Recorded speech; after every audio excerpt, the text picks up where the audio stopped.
Chapter 1. Most women who leave a duke take something expensive. The Duchess of Wycliffe took a green armchair and a book about birds. Her name was Edith.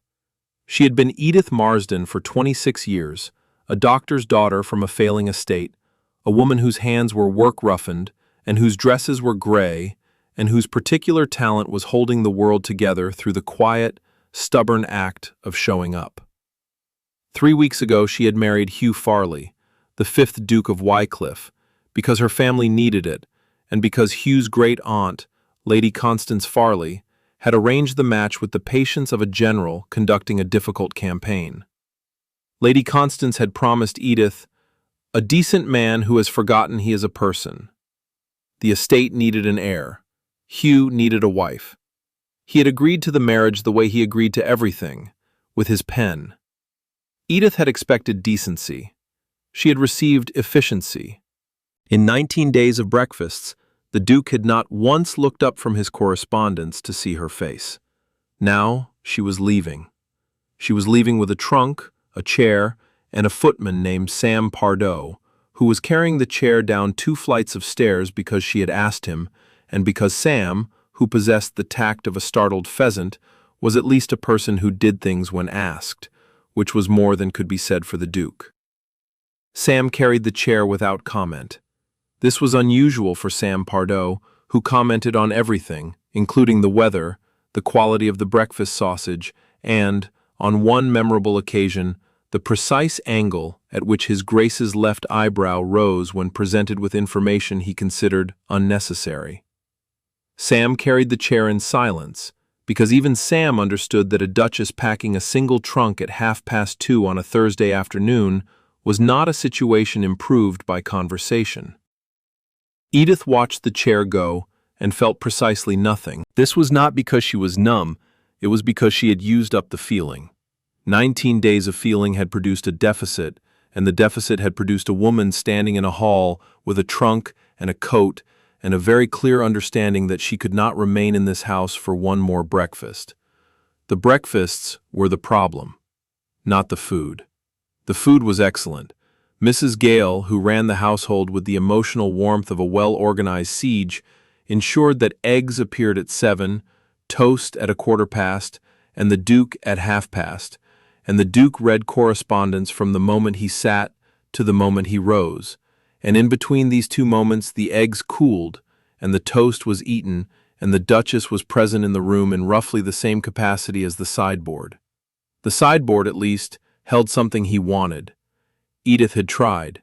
She wished to be clear about this because the trying mattered, even if the trying had failed. She had tried in the specific practical way of a woman whose father had died when she was 20 and whose mother had died when she was 12, and who had learned, in the long education of those 2 losses, that love is a verb, not a feeling, and the verb requires action, and the action requires a recipient, and the recipient requires the basic biological capacity to look up from his correspondence when his wife is speaking to him. Hugh Farley did not look up. He did not look up when she asked about planting lavender by the kitchen door. He said, "Speak to Osborne," which was a routing. She had been routed to the grounds department. She did not speak to Osborne. She put the dried lavender sprig in her book instead, the way she always did, because the lavender was her mother's garden, and the garden was gone, and the sprig was what remained, and the remaining was how she held things. She was a woman who held things. This requires some explanation, because holding things is not hoarding, and it is not sentiment. It is architecture. Edith held things the way a house holds its walls. She held her father's green chair, which was not furniture but was a voice, because her father had read to her in that chair every evening until the evening he did not. She held dried lavender from her mother's garden in every finished book, because the lavender was the smell of being read to, and the smell was her mother, and her mother was 14 years gone, and the lavender was still here. She named things. She had always named things. She had named her father's chickens Bartholomew, Margaret, and Lord Dreadful, and called her mother's rosemary the sergeant, because it stood at attention and never bent in wind. The naming was how she made the world holdable. The world was large. The naming made it fit. She was not sentimental about any of this. She was the opposite of sentimental. She was practical and dry and unsentimental on every visible surface, because the sentiment lived underneath, and the underneath was load-bearing, and the load-bearing did not require display. She did not cry at funerals. She had cried once, at her mother's, and decided the crying did not help, and the not helping meant the crying was a luxury, and she did not do luxury. She did practical. She showed up. She kept showing up. The showing up was how she loved. She had shown up for 19 days and the Duke had not noticed. He had not noticed the lavender. He had not noticed the book she left on his desk, the natural history, open to the passage about the Arctic tern, the passage her father had read to her when she was 8. The tern flies 70,000 miles and comes back to the same nest. Her father had said, "That is what love is, not the flying, the coming back." She had left the book open to that passage on the Duke's desk because the passage was the most important sentence she owned, and she was offering it the way you offer a hand. Open, without explanation, hoping the person takes it. He filed it, between a land survey and a county almanac. She found it there that evening, shelved between dirt measurements, and the filing was, she decided, the most concise review her father's philosophy of love had ever received. Even the county almanac had been annotated. The terns had received nothing. On day 9, she gave him her mother's book of verse, handed it to him at breakfast, said, "This was my mother's," said nothing else. He took it. He put it in the desk drawer.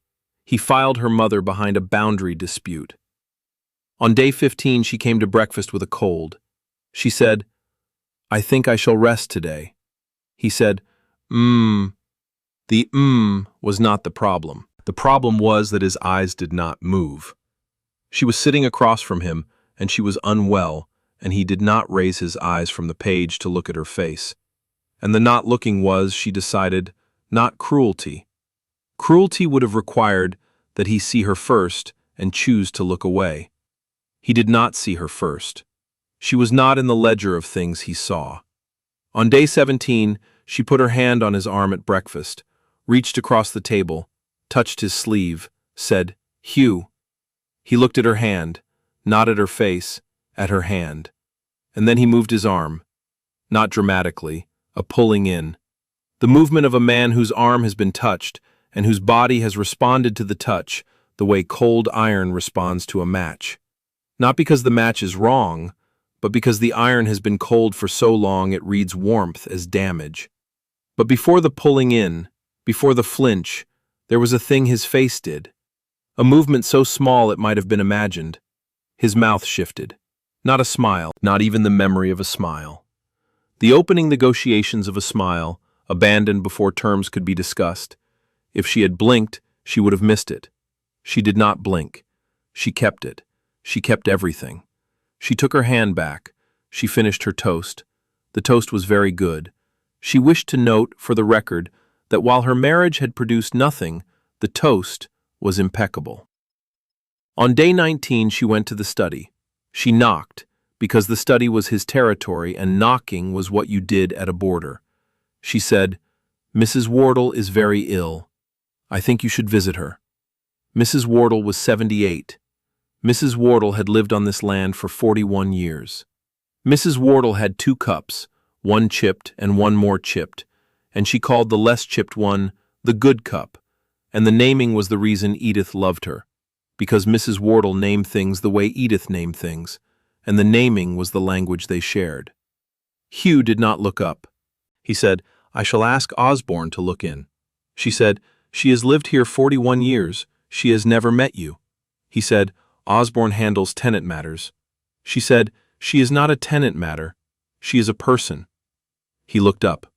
He looked up because her voice had moved to a register he did not recognize, which was not anger, but was the thing that precedes anger in a woman who does not do anger easily.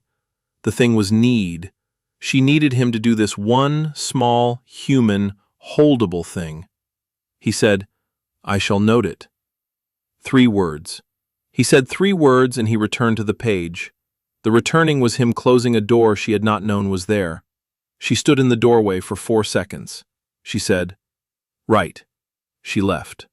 Mrs. Wardle died on Thursday, holding Edith's hand. Edith closed Mrs. Wardle's eyes. She put lavender on the pillow, dried lavender from her pocket, the lavender she carried everywhere, the lavender that was her mother's garden and her father's voice, and the smell of being held. She walked home. She packed the trunk. On the gravel drive, Sam Pardo set the green chair in the cart. Sam said, because Sam could only manage silence for approximately 4 minutes, "The chair went willingly, Your Grace." Edith looked at him. Sam said, "I only mean it did not catch on the banisters. Some chairs catch. This one did not. It was, if I may say, a cooperative chair." Edith said, "Thank you, Sam." She drove to Briarstone, the Dower House, 4 miles east. She did not leave a note. The note would have required words, and the words would have required that she explain herself, and the explaining would have required that she describe the arm pulling, and the filing, and the and the turns shelved between dirt measurements, and the describing would have sounded, even to her own ears, small. She had married a duke and left because he said, and filed her mother behind a boundary dispute. It sounded small. It was not small. It was the largest thing that had ever happened to her, and the largest things are always the hardest to describe, because they sit in the body where the words cannot reach them. Chapter 2. Hugh learned she had left from Mrs. Gale at 3 o'clock. He said, "When is she returning?" Mrs. Gale said, "She did not say, Your Grace." He sat at his desk. He thought, "She has taken the green chair." He knew this because Mrs. Gale had told him, and Mrs. Gale told him because Mrs. Gale was a woman who believed that information, like linen, should be delivered promptly and without wrinkles. The green chair was gone from the morning room. He had not previously been aware that a green chair existed in the morning room. He had not been in the morning room. He had not been in rooms where his wife read, the same way he had not been in rooms where people lived, because rooms where people lived were rooms where people were, and people were where his father was, and his father was in a room he had locked 9 years ago. This requires explanation. Hugh Farley became the Duke of Wycliffe at 23, when his father dropped dead in the stable yard on a Tuesday morning in April. His father, the 4th Duke, was a large, warm, specific man who smelled of horse and tobacco and wet wool. His father knew every tenant's name, not in the way a man knows entries in a ledger, in the way a man knows people he has sat beside. His father walked the farms every Thursday. He sat in kitchens. He drank tea that was sometimes extraordinary and sometimes an act of war disguised as hospitality. And he did not comment on the quality because commenting on the quality would be ranking hospitality, and hospitality is not ranked, it is received. His father taught Hugh this, taught him by doing it, by bringing him along on the Thursday walks from the age of 6, by putting him on kitchen chairs in tenant farmhouses and making him drink the tea and talk to the children and remember the names. Hugh learned. Hugh was good at it. Hugh was, at 22, the version of his father the estate was expecting. Warm, present, capable of stopping at a gate and asking the farmer how the wheat was, and meaning the question and listening to the answer. Then his father died. In the stable yard. Heart stopped. Hugh was in the breakfast room. The housekeeper came to the door. The housekeeper's face was the information. Hugh put down his fork. He went to the stable yard. His father was on the ground. The groom was kneeling beside him. The horse, a gray mare named Duchess, who was his father's favorite joke, "I have 2 duchesses and the horse is more reliable," was standing over the body with her head down, nudging his father's shoulder. Hugh knelt. He held his father's hand. The hand was warm. The hand was still his father's hand. Large, calloused, tobacco-stained at the index finger. A hand that had held Hugh's hand on Thursday walks for 17 years. A hand that had ruffled his hair at breakfast every morning until Hugh was too old for ruffling, and his father did it anyway. The hand was warm, and the man was dead, and the warmth was the last of the heat leaving. Hugh held the hand until the warmth was gone. Then he stood. He walked to the study. He sat at the desk. He picked up the pen. The pen was the border. On one side was a young man who sat in kitchens and knew names and felt things. On the other side was a duke who ran an estate. He crossed the border. He did not come back. He did not decide to stop feeling. He decided to stop walking. The Thursday walks were his father's. The kitchens were his father's. The names were his father's. Doing them was being his father. Being his father was feeling his father. Feeling his father was the hand going cold. He could not carry the cold, so he put it all down. The walks, the kitchens, the names, the warmth. He put it all down and picked up the pen, and the pen was cold, and the cold was manageable. And he has been managing for 9 years. He was not cold because he did not care. He was cold because caring was the room his father was in, and the room was locked, and the key was somewhere he could not reach without finishing a thought he had not finished in 9 years. So when Mrs. Gale told him his wife had taken a green chair and left, he did not know what it meant. He filed it. The next morning he sat at the breakfast table. Mrs. Gale brought the eggs. Mrs. Gale brought the toast. Hugh picked up the newspaper. He read the first paragraph. He read it again. He read it a third time.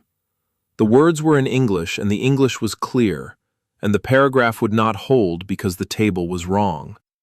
The table was set for 1. Mrs. Gale had removed the second setting with the professional efficiency of a woman who adjusts, and the adjusting had produced a table that was half a table, and the half was not the side with the eggs and the toast and the newspaper, but the other half, the half that was empty. And the empty was, he discovered, a texture. The empty had a weight. The empty sat in the chair across from him the way a person would sit in a chair across from him if a person were there, and a person was not there, and the not there was felt. Not as grief, because he did not have grief. He had a locked room, but as a draft. A cold place in the architecture where something warm used to be.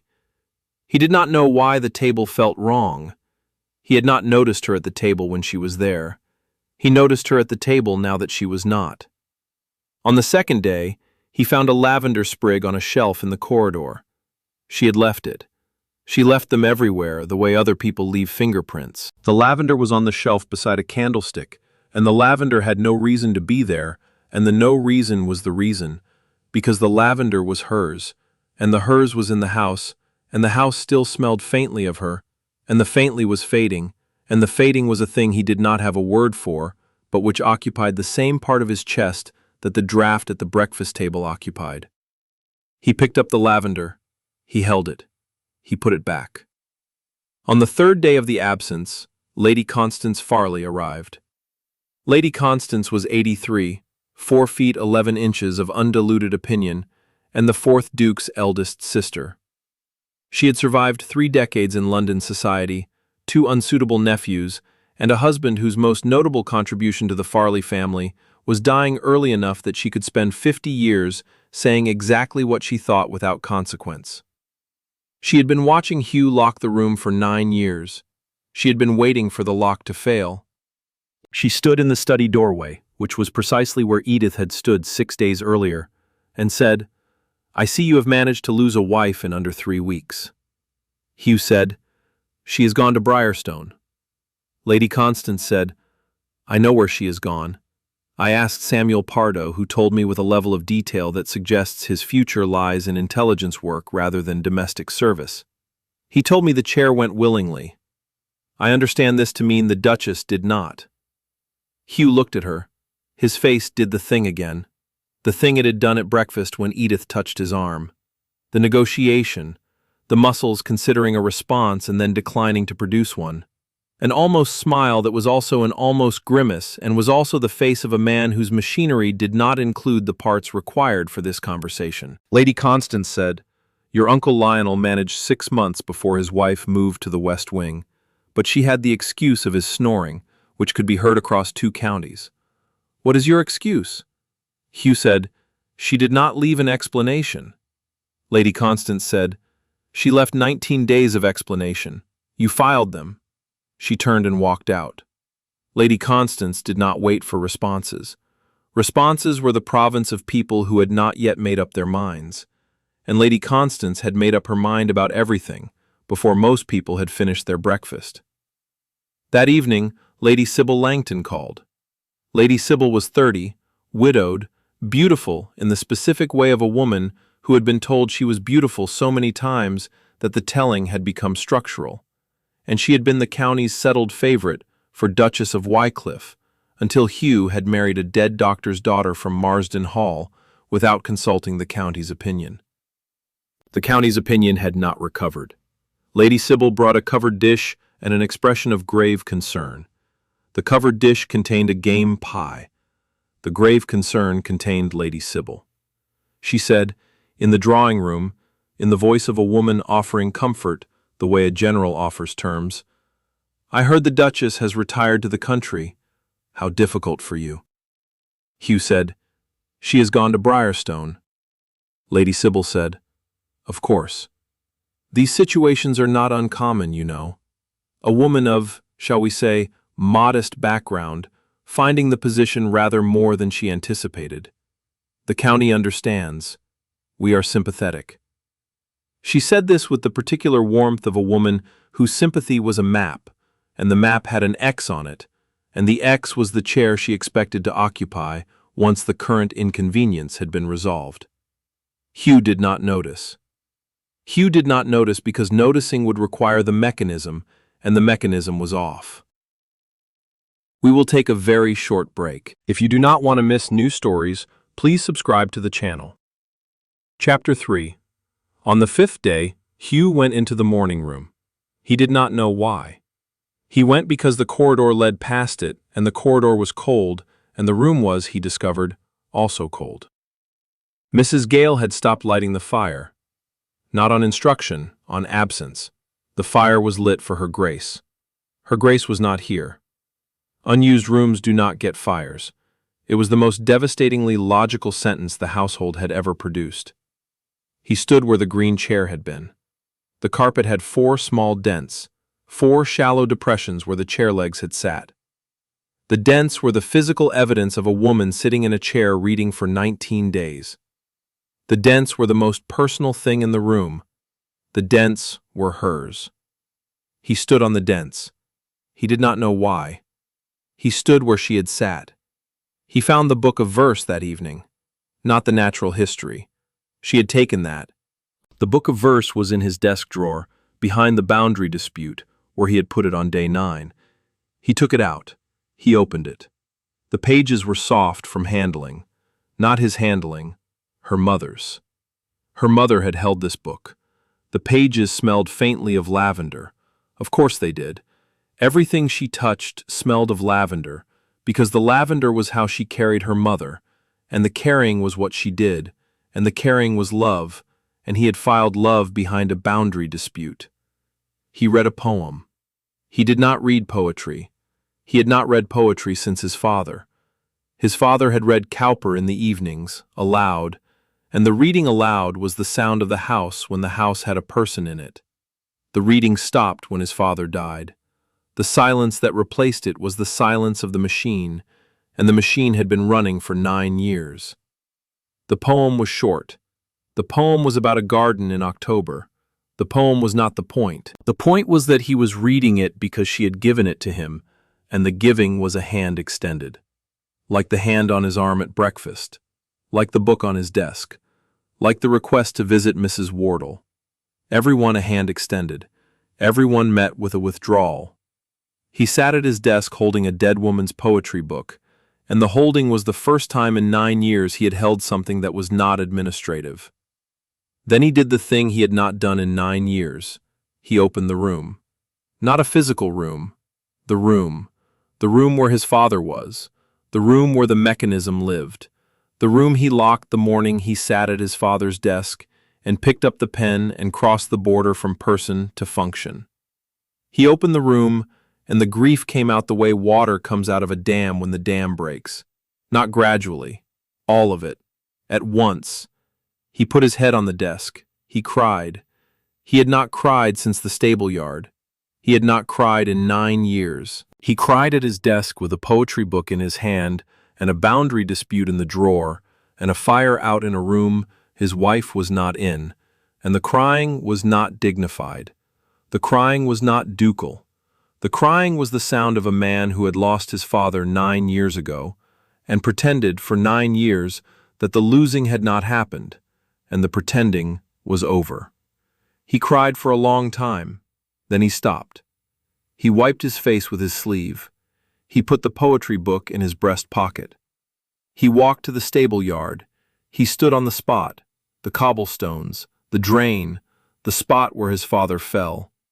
He stood where his father had lain, and where he had knelt, and where he had held the hand. He said, to the cobblestones, to the air, to the pigeon on the roof that cooed with the absolute indifference of a creature that has no concept of dukes, I have made a mess of it.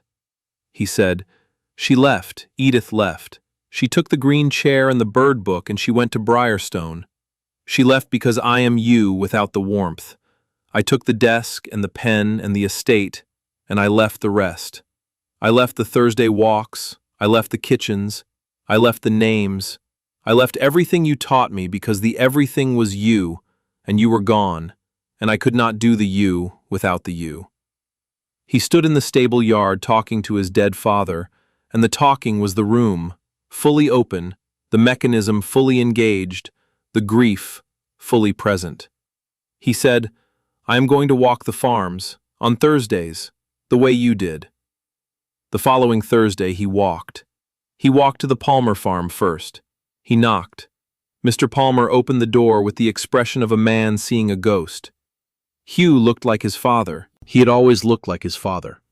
The tenants who remembered the fourth Duke saw him in Hugh's face. Mr. Palmer saw it now. Palmer said, Your Grace, you have come. Hugh said, I should have come 9 years ago. Palmer let him in. The kitchen was warm. Mrs. Palmer made tea. The tea was, Hugh discovered, precisely as his father had described it. The tea was an experience. The tea was the kind of tea that does not so much enter the mouth as occupy it, with the subtlety of an invading army and approximately the same regard for the comfort of the local population. Hugh drank it. He did not comment. His father would have been proud. He sat in the Palmer kitchen for 20 minutes. He learned that their eldest had married a farrier in Ripon, that the barn roof leaked, that the south field wanted draining. He walked to the Hartley farm. Mrs. Hartley let him in. The kitchen was warm. Tom Hartley was at the table. Tom was 8 and wanted to be a blacksmith. Hugh sat. Tom said, Are you the Duke? Hugh said, I am. Tom said, The old Duke used to come. My granddad told me. The old Duke sat in that chair. Hugh looked at the chair. He was sitting in his father's chair. The same chair 20 years later. The only thing that had changed was the Duke, and the Duke had changed in the wrong direction. Tom said, The Duchess comes now. She brings soup. Hugh said, I know. Tom said, She is nicer than you. She also brings bread. Hugh said, Everyone is nicer than me. I did not bring bread or soup. I will do better next time. Tom said, She names things. She named our goat. Our goat is called Sir Reginald.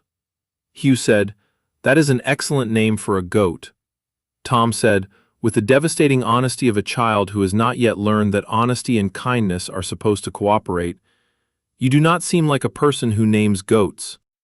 Hugh's mouth moved, not far. The distance it traveled was approximately 1/16 of an inch, which was, in the recorded history of the 5th Duke of Wycliffe's face, a seismic event. The mouth moved and then returned to its original position, like a door that has been opened a crack and then pulled shut by whoever lives on the other side. Hugh said, I am not, but I am, it appears, a person who needs to learn. He visited 9 farms that first Thursday, 9 kitchens, 9 cups of tea. He was terrible at it. He asked about the wheat with the intensity of a man conducting an inquiry into matters of national importance, which was both earnest and slightly alarming for farmers who had expected a polite greeting, not a tribunal. He sat very straight.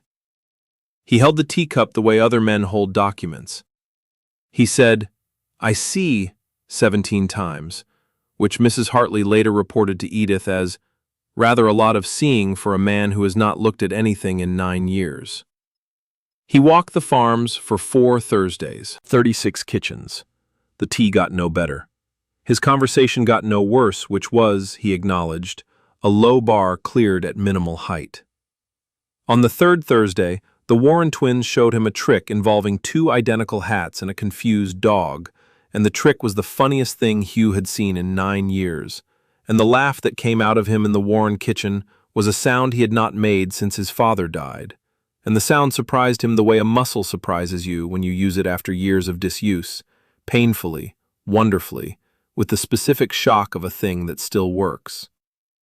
He did not know that the tenants told Edith everything.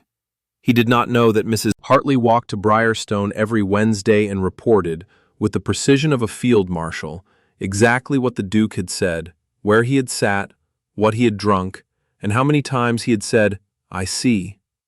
He did not know that Tom's review of his character, "He does not seem like a person who names goats," had made Edith laugh until she frightened the chickens. He did not know that the laugh was the first thing she had felt since the morning room. And the feeling was complicated, because the feeling was the green chair in the hands of the question, who is this man who sits in kitchens now? He did not know because Edith was not waiting. Edith was at Briarstone doing what she had always done, which was keeping things and showing up. She walked the tenant farms 3 times a week. She brought soup to the Palmers and bread to the Hartleys, and lavender to Mrs. Wardle's empty cottage, where she tended the garden and kept the 2 cups on the table. She named the Warrens' new calf Clementine. She kept the Hartleys' accounts. She was building the life she had come to this county to build. She was building it without the Duke. The without was not a deprivation. The without was a choice. Meanwhile, Lady Sybil was busy. Lady Sybil's campaign was not loud. It was not accusatory. It was conducted through covered dish visits and market-day conversations, and the particular kind of concerned whisper that travels faster than post. "Poor dear," she said, over game pie at Mrs. Collier's table. It was simply too much for her. One cannot blame her. A doctor's daughter. The position has certain requirements. She said this to Mrs. Collier, who told Mrs. Fenton, who told Miss Graves, who told the apothecary's wife, who told the draper, who told the miller, who told the miller's boy. Within the week, the county had concluded that the Duchess of Wycliffe had left because she was insufficient. The truth was the weapon. Edith had left. The interpretation was the scheme. She left because she could not manage the position, because she was not built for it, because a doctor's daughter from a failing estate was never going to hold a duke's house. The scheme was built on truth, and the truth was what made it dangerous, because the truth was that Edith had left, and the leaving was a fact, and the fact was all Lady Sybil needed. What Lady Sybil did not say, to Mrs. Collier or to anyone, was the thing underneath. Lady Sybil had been the obvious choice. For 9 years, she had been the woman the county expected, beautiful, available, appropriate, patient. The patience had been, she now understood, wasted. Hugh had married someone else. The someone else had left. And if the someone else could not hold the position, then the position was unholdable, which meant her 9 years of waiting had been for something that did not exist. She was not cruel. She was afraid. The fear of irrelevance drove the kindness, and the kindness drove the campaign, and the campaign was dismantling Edith Farley, one covered dish at a time. Chapter 4. On a Tuesday in November, 5 weeks after she left, Hugh went to Briarstone. He sat on the step. He did not knock. He had walked 4 Thursdays. He had opened the room. He had cried at his desk. He had read the poetry book until the pages knew the shape of his hands. He had lit the fire in the morning room every afternoon because the fire was the warmth, and the warmth was what the room had felt like when she was reading in it, and he could not have the reading, but he could have the fire. He had done all of these things, and none of them had been for her. They had been for him, for the room, for his father, for the carrying. Now he was on the step. The step was for her. She opened the door at 8:30. She found him. Damp coat, cold hands, the particular expression of a man who has been sitting on stone for 2.5 hours and who has discovered that stone in November has opinions about this. He was thinner. She had not expected that. In 19 days of breakfast, she had catalogued everything about his habits and nothing about his body, because his body had been behind a newspaper, and the newspaper was what he offered to the room. But the body was here now, on her step, and the body was thinner, and the thinness was visible in his jaw and in the hollow below his cheekbone and in his hands, which were, she noticed and wished she had not noticed, still his father's hands, still large, but quieter now, folded in his lap the way hands fold when they do not know what to hold. She had married a filing system, and the filing system had, apparently, forgotten to file meals. She said, "You are on my step." He said, "Yes." She said, "How long?" He said, "Since 6." She said, "A duke sitting on stone at 6 in the morning is either a romantic gesture or a failure of estate management. I am not yet certain which." He said, "Nor am I." She looked at him. She did not invite him in. She stepped past him. She went to the garden. She worked. He sat. She came back. She looked at him. She said, "Mrs. Wardle died." He said, "I know. I went to the cottage." She stopped. She said, "You went." He said, "Last week. I sat at her table. Both chairs were empty. There was lavender on the pillow. You left it."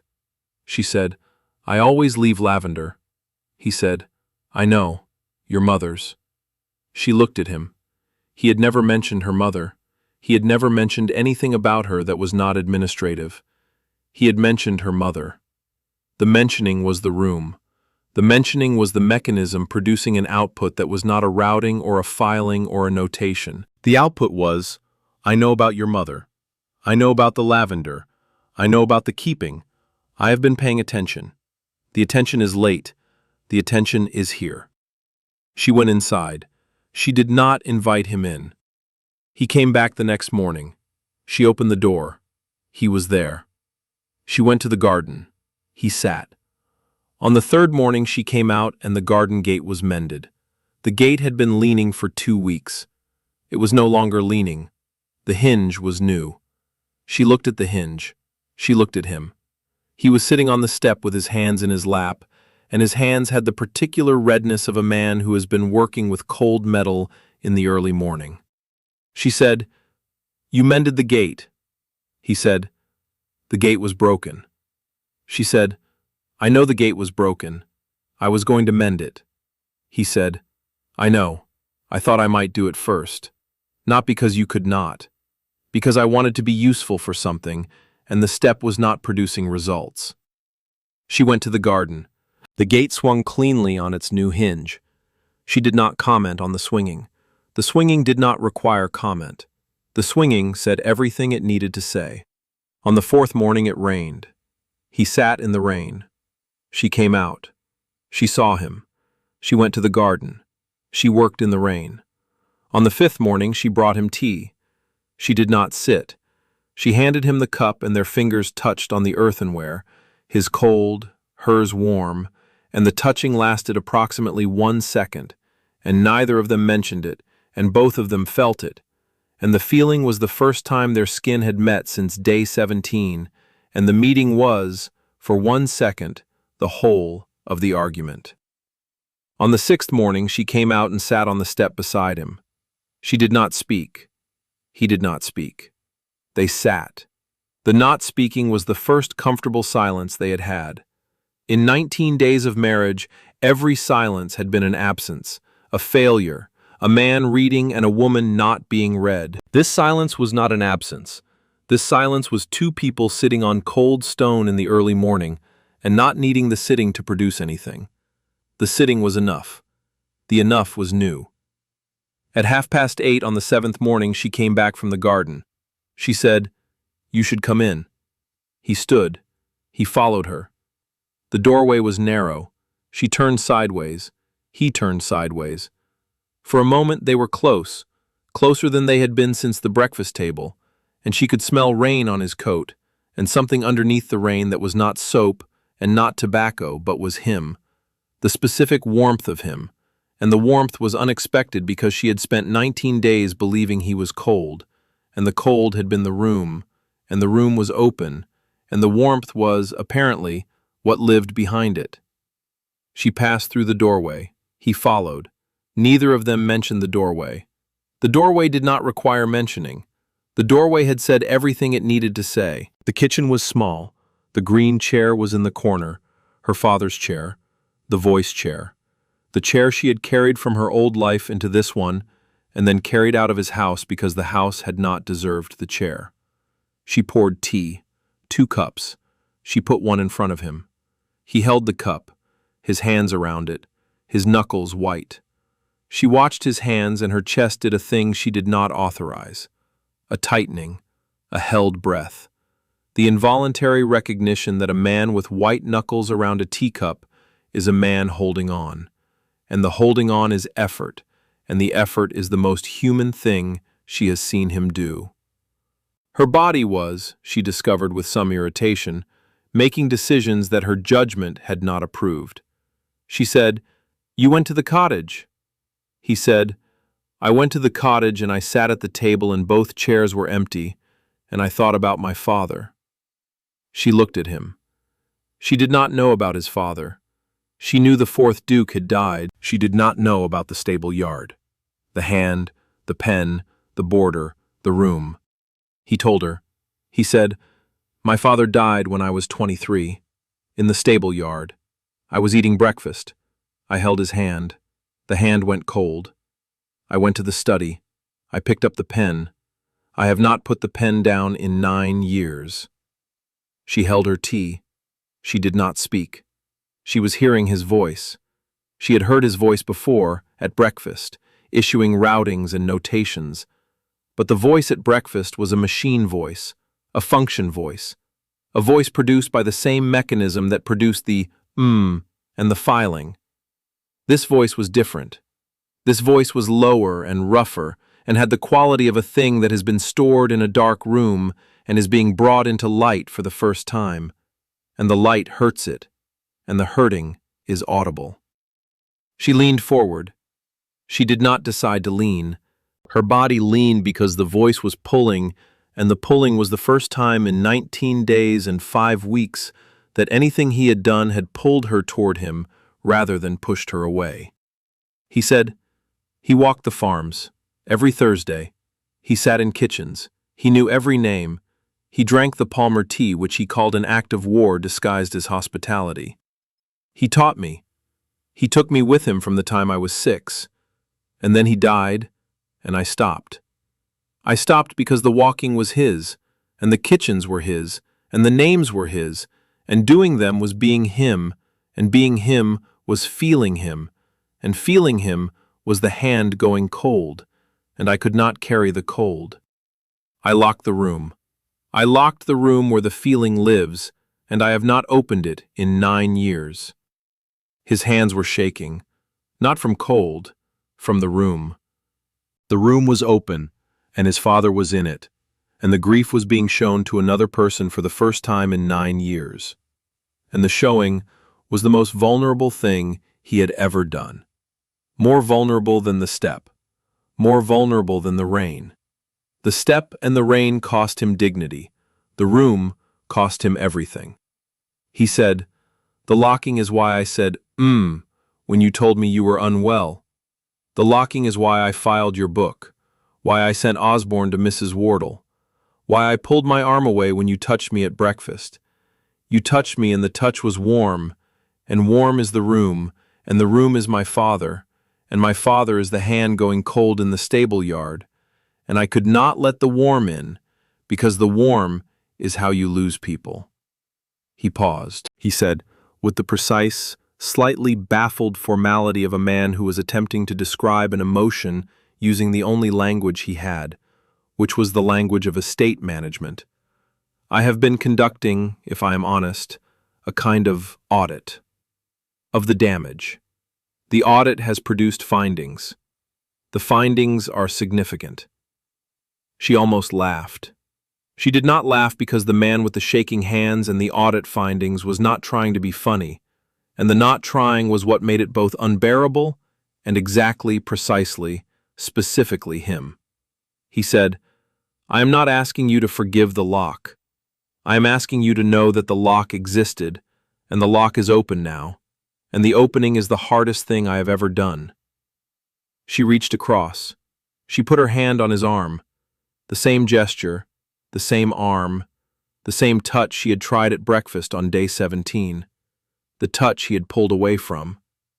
He did not pull away. He did not pull away because the room was open, and his father was in the room, and his father was a man who touched and was touched, who ruffled hair and held hands, and the touching was how his father was alive, and the not touching had been how Hugh was dead, and the deadness was ending. The deadness was ending in a kitchen, at a small table, with a woman's hand on his arm, and the hand was warm, and the warmth was not a threat. The warmth was a hand. The warmth was what hands are for. His face did the thing, the negotiation. The muscles that had been considering a smile for 19 days and 5 weeks and 7 mornings and 1 doorway produced, finally, something that was not quite a smile, but was closer than anything they had managed before. A quarter smile. A smile still under construction. A smile that the building committee had approved in principle, but had not yet furnished. She held his arm. She said, very quietly, "You locked the room." He said, "I locked the room." She said, and the filing, and the audit. He said, "The is the lock. The filing is the lock. The audit is, I think, what happens when the lock opens and you discover the full extent of what was locked inside, which is, the findings suggest, considerable." She held his arm. The kitchen was warm. The tea was cooling. The lavender was in the air. The lavender was her mother, and the grief was his father, and the room was open, and the hands were touching, and the touching was 2 people who had each lost a parent, and who each carried the loss differently. She carried it in lavender, and naming, and keeping. He had carried it in a locked room for 9 years. The room was open now. The opening was not yet forgiveness. The opening was the beginning of the possibility of forgiveness, which is a different thing, and the difference matters. We will take a very short break. If you do not want to miss new stories, please subscribe to the channel. Chapter 5. Edith did not come back to Wycliffe Park the next morning. She came to terms first. The terms were these. She sat in the green chair at Briarstone, with the natural history open on her knee, and the lavender in the air, and the fire she had lit herself, because she was a woman who lit her own fires, and the lighting did not require a duke. And she thought about what she wanted. She wanted the room to stay open. She wanted, when she put her hand on his arm, for him not to pull away. She wanted, when she told him something mattered, for it to not be routed to Osborne. She wanted to be held, not filed. And underneath the wanting, in the place where she kept the things she did not say, there was a fear. She feared being the woman who holds the world holdable for everyone and is never held herself. The keeper who is never kept. The woman whose room is always open and never entered, because entering requires noticing, and noticing requires looking, and looking was the thing the Duke had not done. But the man in the kitchen was not the man at the breakfast table. The man in the kitchen had hands that shook, and an audit he was conducting with findings that were, apparently, significant, and that man was a man she could hold. She wanted to hold him. Not with sentiment, but with architecture, with the load-bearing commitment of a woman who shows up. The wanting was not just in her head. The wanting was in the doorway where she had smelled the rain on his coat. The wanting was in her fingers, where they had touched his on the teacup. The wanting was in her chest, where it had tightened when she saw his knuckles go white. The body does not file, and the body does not rout, and the body does not say, The body says yes or no, and her body had said yes in the doorway, and the yes was him. But first, the county. The county's opinion arrived at Briarstone on a Wednesday via Mrs. Hartley, who was not a gossip, but who believed in intelligence the way generals believe in it, as the difference between victory and catastrophe. Mrs. Hartley said, "Lady Sybil has been busy." Edith said, "What has Lady Sybil been saying?" Mrs. Hartley said, "That you left because the position was too much for a doctor's daughter. That the county understands. That the county is sympathetic." Edith said, "The county is sympathetic." Mrs. Hartley said, "The county is repeating what Lady Sybil tells it, which is what the county does. The county thinks for itself roughly once a decade, and the decade is not up." Edith put down her tea. She thought about this. She thought about it the way she thought about accounts, which was precisely, and without panic, and with the particular clarity of a woman who has managed a failing estate's books, and who knows that the first step in any crisis is to count what you have. She had the truth. She had 4 weeks of walking the tenant farms while the county decided she was insufficient. She had a goat named Sir Reginald and Mrs. Wardle's garden in winter preparation. The county could think what it liked. The county had not walked the farms. She had. Edith went to the county assembly, which was held in the collier rooms, and which contained every person in the county whose opinion Lady Sybil had furnished with a covered dish and a smile. She wore gray. She always wore gray. Gray was the color of a woman who does not perform. Gray was the color of practicality. Gray was also, in a room full of women in silk and velvet, the color that makes you look twice, because the looking twice is the question, and the question is, what is she doing here? Lady Sybil saw her first. Lady Sybil's expression performed 4 separate adjustments in the space of 2 seconds, beginning with surprise and ending with the particular composure of a woman who has been caught mid-campaign and who is deciding, very quickly, how to incorporate the new information. Edith walked to Lady Sybil. She did not walk to the center of the room. She did not make a speech to the assembled county. She walked to Lady Sybil because Lady Sybil was the source, and the source was where truth is delivered, face to face, without an audience to perform for. She said, "I should like a word." Lady Sybil said, "Of course, Your Grace." They stood by the window. The county watched. The county always watches. Edith said, "I hear you have been telling the county that I left because the position was too much for me." Lady Sybil said, "I have merely expressed concern." Edith said, "You have expressed concern to every household in the county. That is not concern. That is a postal service." Lady Sybil's mouth tightened. Edith said, "I left because my husband and I had a private difficulty. The difficulty is being resolved. It is not being resolved because I could not manage the position. It is being resolved because I could, and I chose not to manage it badly. I left because staying and pretending would have been a lie, and I am a woman who does not lie. I am a doctor's daughter. I am also the Duchess of Wycliffe. The two are not in conflict. They never were." Lady Sybil said nothing. Edith looked at her. She looked at her carefully. She looked the way a woman looks at another woman when she recognizes something underneath the performance, something frightened and familiar and real. She recognized the fear, not the ambition, the fear. The fear of having waited and the waiting having meant nothing. Edith knew the fear. The fear was a cousin of her own. Edith feared being unfelt. Lady Sybil feared being irrelevant. Both fears lived in the same house, which was the house of a woman who has been in the room and not been seen. Edith said, quietly enough that the county could not hear, "You waited 9 years. You were patient and appropriate and suitable, and the waiting was not rewarded. That is not a small thing. I am sorry for it."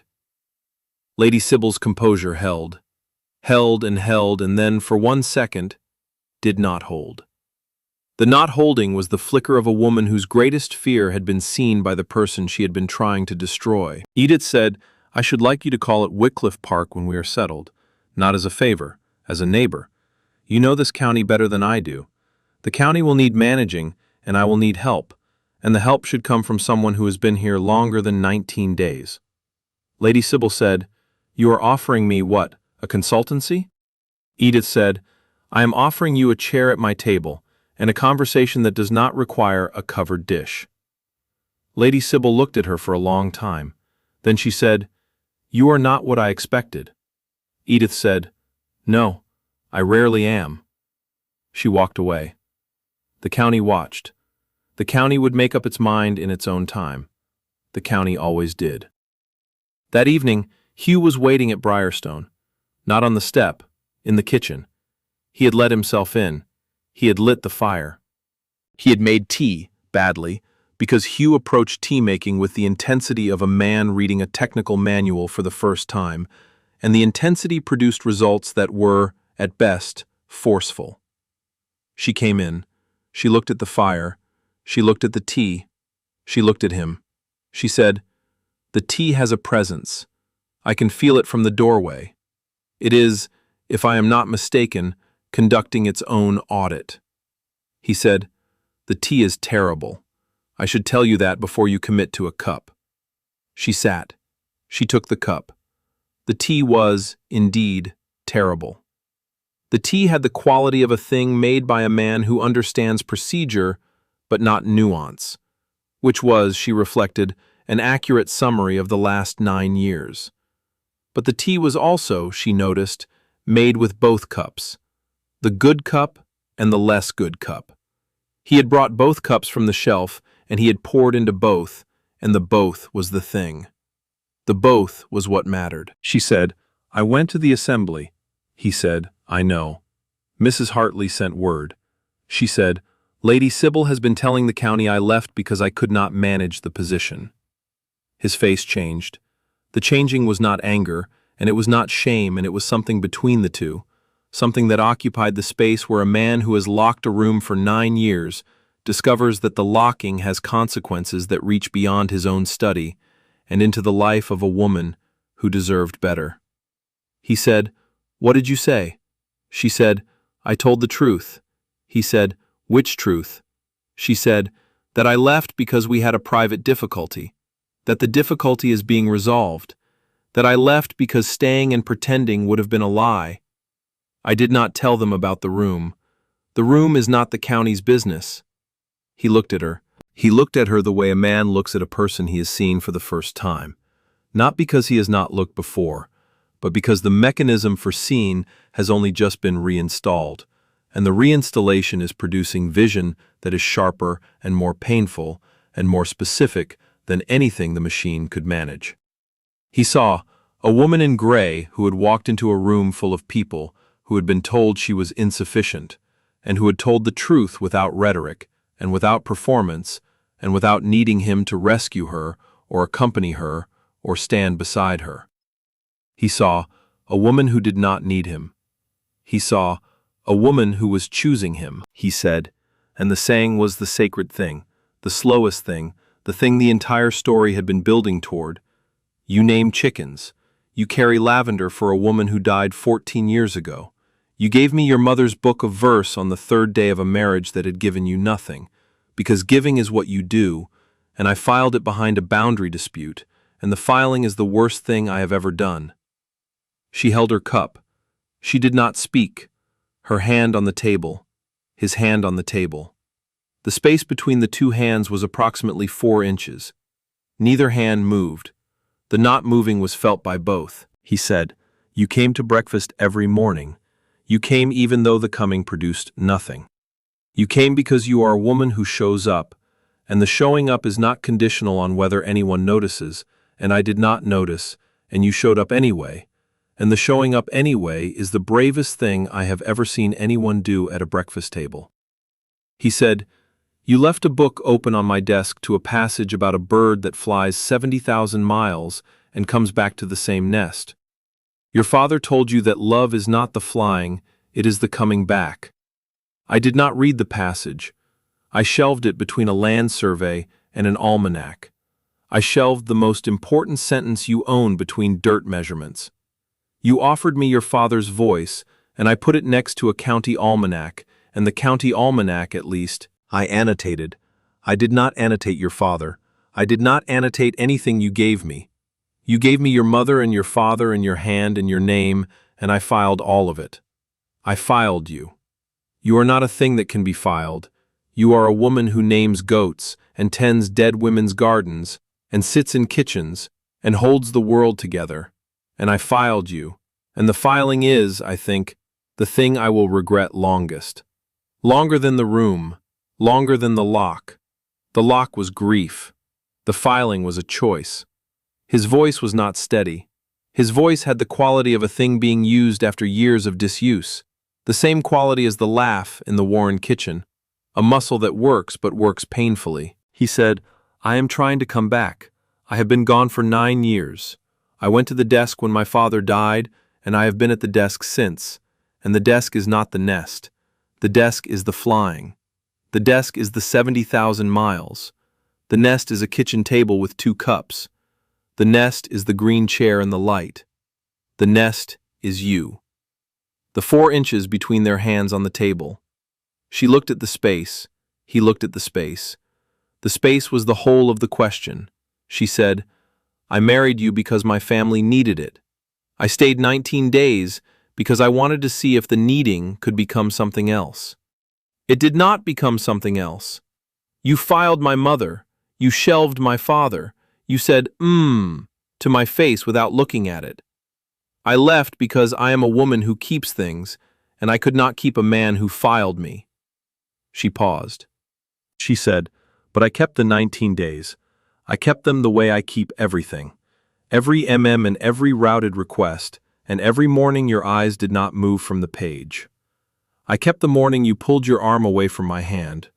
I kept the way you held your pen, which was the way a man holds a weapon, and the way you read your correspondence, which was the way a man reads a fortification. I kept the sound of your voice saying, Osborne, which you said 11 times in 19 days, and the sound of your voice saying my name, which you said once, on the day I touched your arm, and the once was enough for me to know what your voice sounds like when it is not a machine. The keeping is not forgiveness. The keeping is witness. I kept witness to who you were. She put her cup down. She said, and then you sat on my step for 7 mornings, and you told me about a room you locked 9 years ago, and you showed me what was inside. And the showing was, I think, the bravest thing anyone has ever done in my kitchen, and I have had a great many things happen in kitchens. She said, the room changes the keeping. The keeping was evidence. Now the keeping is, perhaps, the beginning of something I do not have a name for yet, and I am a woman who names everything. And the not naming means the thing is new, and the new is, I think, the start. She moved her hand across the table, 4 inches. She put her hand on his, not his arm, his hand, the hand that had held his father's hand in the stable yard, the hand that had picked up the pen, the hand that had shaken around a teacup in this kitchen. She held it. He turned his hand over, her hand in his. His fingers closed around hers. The closing was not a grip. The closing was a keeping. He was learning to keep. He looked at her and his face did the thing, and this time the thing arrived. Not the negotiation, not the quarter smile, not the building committee in preliminary session. A smile.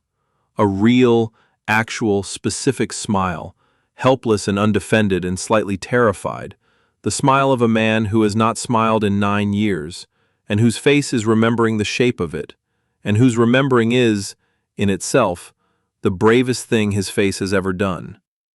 She said, bring the chair. He said, the chair. She said, the green chair. It is here at Briarstone. I want you to carry it to Wycliffe Park. Not send Osborne, not send Sam. Carry it. He said, you want me to carry it? She said, I want you to carry it the way I carried it out. 4 miles, through the county, a duke carrying a chair. I want the carrying. He carried it, the next morning. He walked to Briarstone. He picked up the green chair. He carried it 4 miles. A duke carrying a green armchair through the Wycliffe countryside on a Thursday morning in November was not a sight the county had prepared for. Mr. Palmer saw him from the south field and removed his hat, not in deference but in confusion. Mrs. Hartley saw him from her gate and said to Tom, "The Duke is carrying furniture. Do not ask why." Tom said, "Is that normal?" Mrs. Hartley said, "No, it is not normal. It is, I believe, love, or very poor estate management. Possibly both." Hugh carried the chair through the front door. He carried it through the hall. He carried it to the morning room. He put it in the light. He knew the right light because he had stood in the dents and felt the warmth on his face, and the feeling told him where the chair belonged. The chair belonged where the light fell on the page. Edith came home on Thursday. She brought the trunk. She brought the lavender. She brought the natural history. She walked into the morning room. The fire was lit. The chair was in the light. The book, the natural history, the turns, was on the arm of the chair. She had left it at Briarstone. He had gone back for it. He had carried the book and the chair separately, on separate trips, 4 miles each way, because the book and the chair were separate things that were separately important, and each one deserved its own carrying. She sat. She picked up the book. She opened it to the turns. He stood in the doorway. He watched her read. The sound, the page turning, the shifting weight, the small exhalation that accompanies a passage that produces feeling. The sound was back. He said, "May I sit?" She said, "There is only one chair." He said, "I know." He sat on the floor, beside the chair, the green chair, the father voice chair. He sat on the floor of his morning room beside a woman reading about terns, and the sitting was the nest. The sitting was the one place that is not ocean. The sitting was the coming back. She reached down. She put her hand on his head. She touched his hair, the way his father had touched his hair. The way a person touches another person when the touching is not a transaction, and not a routing, and not a filing, but a holding, a keeping, a carrying. He did not pull away. Every Thursday they walked the farms together. He carried the tea she had made, because she made the tea now, and the tea was for the tenants, and the tea was immeasurably better than his. She carried the names. She had a notebook.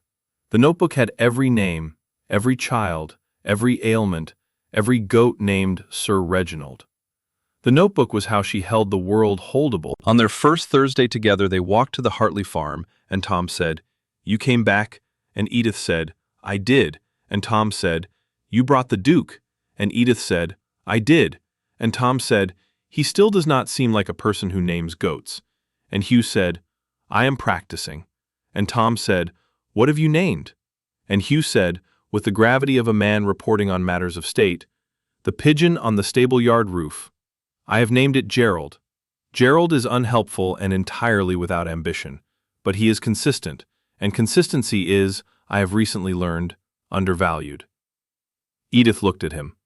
The looking was the look of a woman who has just heard a duke name a pigeon Gerald, and who is revising, for the second time in 6 weeks, her understanding of who this man is. Every evening he read to her. Not well. He read the way he did everything personal, haltingly, clumsily, with the specific awkwardness of a man who was using a muscle he had locked away for 9 years. He read Cowper, because Cowper was his father's, and the reading was the carrying, and the carrying was the opening, and the opening was slow and difficult, and sometimes his voice cracked on a line, and the cracking was the sound of the room, and the room was open, and his father was in it, and the being in it was what it meant to be alive. She sat in the green chair, and he sat on the floor beside her, and the fire burned, and his voice filled the room the way his father's voice had filled the room, badly and beautifully, and with the specific warmth of a man who is making the sound of love with a muscle that is 9 years weak. The muscle was weak. The weakness was the point. The weakness was, "I am not good at this. I am going to do it anyway. I am going to do it because your father read to you, and the reading was the sound of being loved, and I would like to make the sound. I am making the sound badly. I am going to keep making it." She listened. She kept a lavender sprig in every book he read to her. The lavender was her mother. The reading was her father. The marriage was built on 2 dead parents and 2 open rooms, and two griefs carried in parallel by two people who had learned, slowly, badly, with the specific clumsiness of people who are becoming people after years of being other things, who had learned to sit in the same room and hold the weight together. Every morning he asked, "What are you reading?" Every morning she told him. He listened. He did not check correspondence. He did not have correspondence at the breakfast table. The correspondence was in the study. The study was where it belonged. The breakfast table was where people belonged. She keeps things. He carries them. That is not an arrangement. That is a marriage. Thank you for listening to the story all the way to the end. Please tell us which city you are watching from and what the story made you feel. Do not forget to subscribe so you will not miss new stories.